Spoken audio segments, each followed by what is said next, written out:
Today is November 12, 2024 at DPWH Camarines Sur 5th District Engineering Office.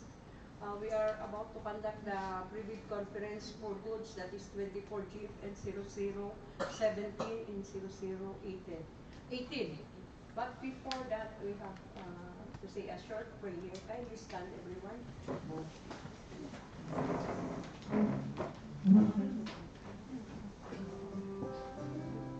Dear Heavenly Father, we thank you for gathering us all today in this important endeavor.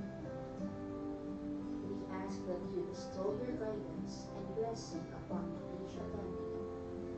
May we honor one another by keeping an open mind. May we voice our truth and listen with an open heart. Bless everyone present today, that each may be able to share his or her contributions and gifts. Grant good health and safety to loved ones left outside this room, and bestow peace and goodwill to all of us. We ask for your wisdom and grace to use our talents for the betterment of others. May the various activities related to this day be a success through your intervention. With gratitude, we offer this prayer in your name.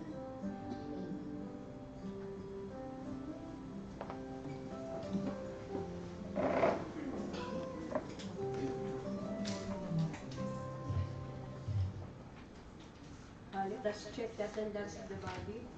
For the back members, we have yours truly, Lida Puntillas. We have also Engineer Antonio Mendez, Engineer Aris Hermoso, Engineer Armani Barreta, Miss Maria Corazon Roca, Engineer Irene Parco, Engineer Jeffrey Ohitukit, Engineer Valim Villarreal. We have also here Miss Mayra Boslon, Engineer Rijan Remoroso. For our PWG group, we have Engineer Philip Salvadora, Miss Jasmine Erica Haco, Engineer Diana Rose Gonzalez, Engineer Mark Anthony Bayos, Engineer Rijan Remoroso, Engineer Joanna Marie Manaog, Engineer Christine Gia Piñon, and Engineer Cyrene Cañeso. For our back secretariat, Engineer Ray Manaog, Engineer Elizabeth Gutierrez, Miss Dolores Casiao, Architect Maria Cleta Copi, Engineer Sheila Marie Piceno, and Engineer Froilan Herno. Present. May I ask Engineer Salvador for the contract data?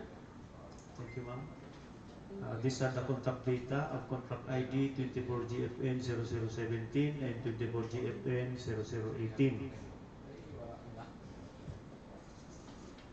For contract ID 24GFN 0017, the name of contract is Procurement of Petroleum, Oil, and Lubricants for use in the service vehicles and equipment assigned in this office, DPWH Camarines Sur District Engineering Office, Santa Teresita, Baao, Camarines Sur, under purchase request number 24-10035 dated October 30, 2024.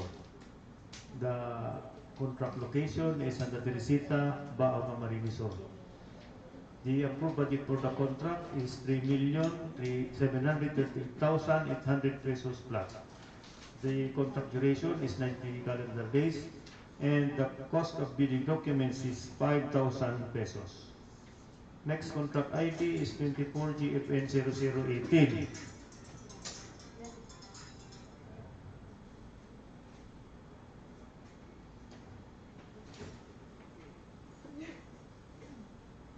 Name of contract is Procurement and Delivery of Furnitures and Fixtures and Office Equipment for use in this office. DPWH Camarines Sur 5th District Engineering Office, Santa Teresita, Bao, Camarines Sur. Under purchase request number 24-11036 dated November 4, 2024. Location is Santa Teresita, Bao, Camarines Sur. The approved budget for the contract is 1,155,400 pesos flat, and the contract duration is 60 calendar days. The cost of bidding documents is 5,000 pesos. Bidding will be conducted through open competitive bidding procedures using a non-discretionary pass-fail criterion as specified in the 2016 revised IRR of Republic Act R number 9184.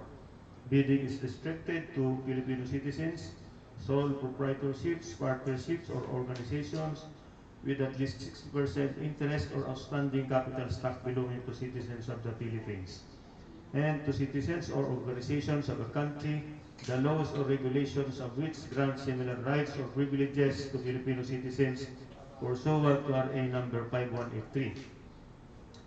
Prospective bidders may obtain further information from the Department of Public Works and Highways, Camarines Sur 5th District Engineering Office, and inspect the bidding documents at the address stated during Mondays to Fridays from 8 a.m. to 5 p.m.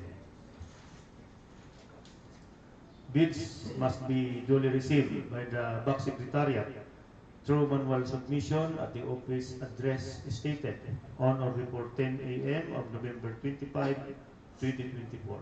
Late bids shall not be accepted. All bids must be accompanied by a bid security in any of the acceptable forms and in the amount stated in ITB Clause 14. Bid opening shall be on November 25, 2024 at exactly 10 a.m. at the given address.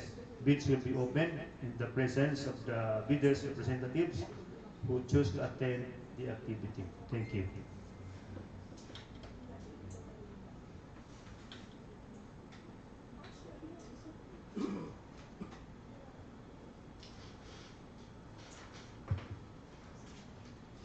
Thank you, Engineer Philip.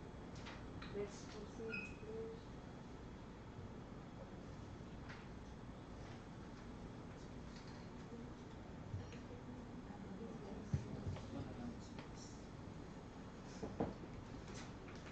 Good morning. For eligible bidders, number 1, only bids of bidders found to be legally, technically, and financially capable will be evaluated. Number 2, foreign ownership limited to those allowed under the rules may participate in this project. Number 3, pursuant to section 23.4.1.3 of the 2016 revised IRR of RA number 9184, the bidder shall have an SLCC that is at least one contract similar to the project, the value of which, adjusted to current prices using the PSA CPI, must be at least 50% of the ABC stated in the BDS. For the procurement of expendable supplies, the bidders must have completed a single contract that is similar to this project, equivalent to at least 25% of the ABC. And number 4, the bidders shall comply with the eligibility criteria under section 23.4.2 of the 2016 IRR of RA number 9184.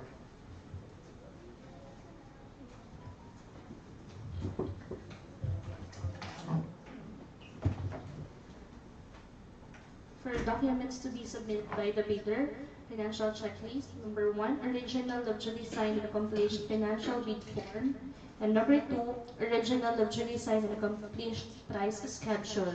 Other documentary requirements under RA 9184 as applicable. Number 1, for foreign bidders claiming by reason of their country's extension of reciprocal rights to Filipinos, certification from the relevant government office of their country stating that Filipinos are allowed to participate in government procurement activities for the same item or product. And number 2, certification from the DTI if the bidder claims preference as a domestic bidder or domestic entity. For the bid securing declaration requirements, number 1, bids received in excess of the ABC shall be automatically rejected and declared failed. Number 2, bids will be valid until 120 calendar days from the date of opening of the bids. Number 3, the bid security shall be in the form of bid securing declaration or any of the following forms and amount. The amount of not less than 2% if the bid security is in cash, cashier's or manager's check, bank draft or guarantee or irrevocable letter of credit, or the amount of not less than 5% if bid security is in surety bond. Any combination of the foregoing proportionate to the share of form with respect to the total amount of security.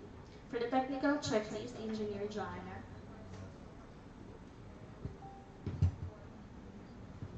Good morning po. For the technical checklist, we have A, valid PhilJEP's registration certificate, platinum membership, all pages. Or B, registration certificate from Securities and Exchange Commission, Department of Trade and Industry, DTI, for sole proprietorship or Cooperative Development Authority, CDA, for cooperatives or its equivalent document. And C, mayor's or business permit issued by the city or municipality where the principal place of business of the prospective bidder is located, or the relevant document for exclusive economic zones or areas. And D, tax clearance per EO number 398 series 2005 as finally reviewed and approved by the Bureau of Internal Revenue, BIR. E, statement of the prospective bidder of all its ongoing government and private contracts, including contracts awarded but not yet started, if any, whether similar or not similar in nature and complexity to the contract to be bid. And F, statement of the bidder's single largest completed contract, SLCC, similar to the contract to be bid, except under conditions provided for in sections 23.4.1.3 and 23.4.2.4 of the 2016 revised IRR of RA 9184 within the relevant period as provided in the bidding documents. And G, original copy of bid security, if in the form of a surety bond, submit also a certification issued by the Insurance Commission or original copy of notarized bid securing declaration. And H, conformity with the technical specifications which may include production, delivery schedule, manpower requirements, and or after-sales parts if applicable.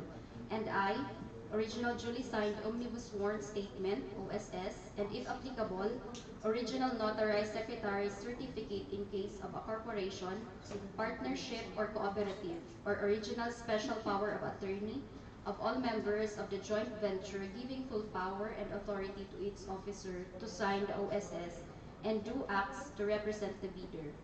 J, the supplier's audited financial statements showing, among others, the supplier's total and current assets and liabilities stamp received by the BIR or its duly accredited and authorized institutions for the preceding calendar year, which should not be earlier than 2 years from the date of bid submission. And K, the prospective bidder's computation of net financial contracting capacity, NFCC, or a committed line of credit from a universal or commercial bank in lieu of its NFCC computation. Class B documents, if applicable, a duly signed joint venture agreement or JVA in case the joint venture is already in existence, or duly notarized statements from all the potential joint venture partners stating that they will enter into and abide by the provisions of the JVA in the instance that the bid is successful. Next is the additional requirements of bid data sheet.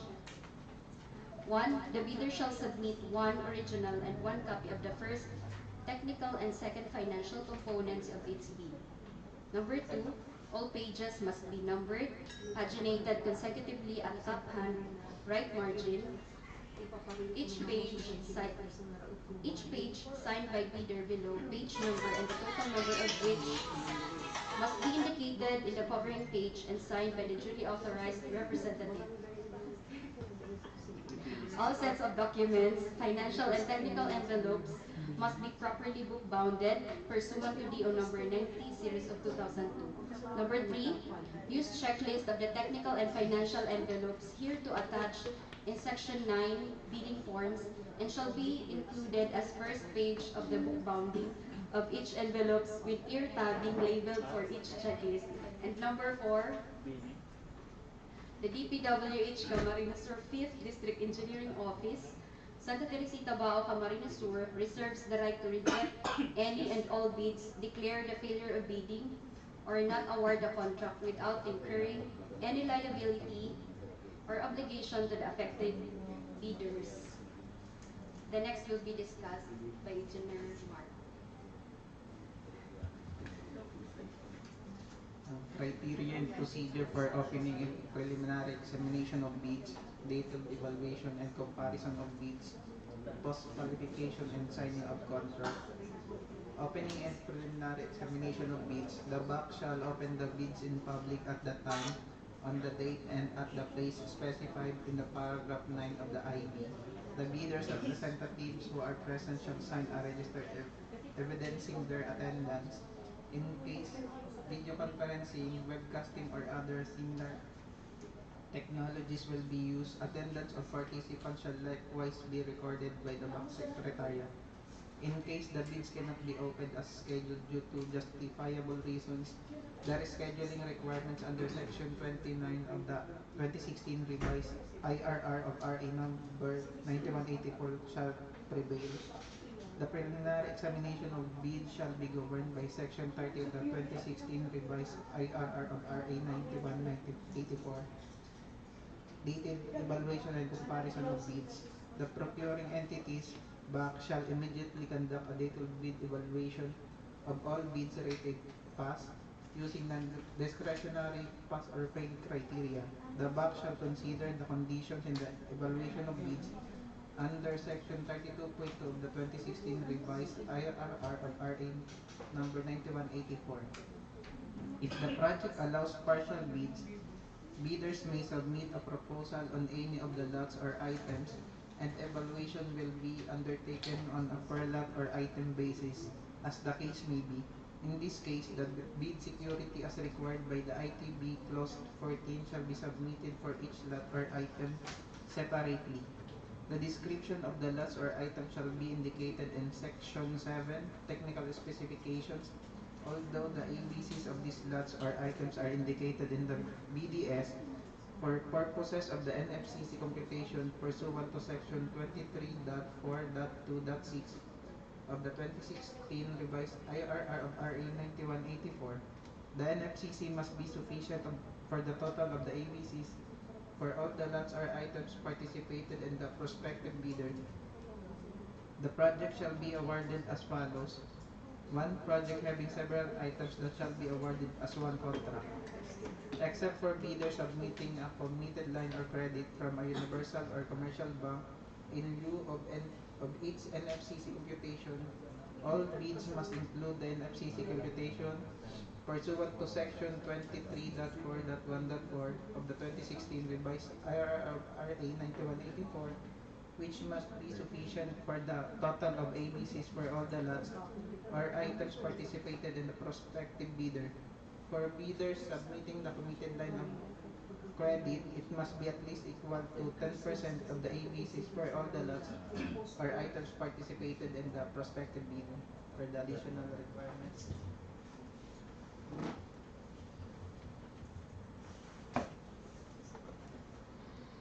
three-strike policy in the procurement of contracts for infrastructure works, goods, and consulting services shall be imposed pursuant to DO number 35 series of 2008 as amended by DO number 28 series of 2024.